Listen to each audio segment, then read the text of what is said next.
grasya sa atong Ginoong Jesucristo ug ang gugma sa Dios panagiusa sa Espiritu Santo maanaa kini. Adyo buntag mintanan. Di pa ta magsugod atong ihimamat ang usa sa Pasko sa pagkabanhaw. Happy Easter. Kilig na to, ha? Kanang kilig ninyo, ayaw mo po ko.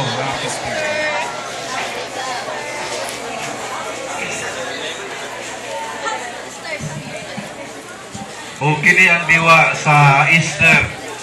Nagkalain-lain ang kulor, nagkalain-lain ang ato nga paglantaw sa kinabuhi, sa pagkabanhaw, apan usara ang iya nga si Kristo naghatag kanato o kita nagtuo nga ang iyang pagkabanhaw paghatag kanato kahit usa sa atong paglakat balik sa Amahan aron ta magmalipayon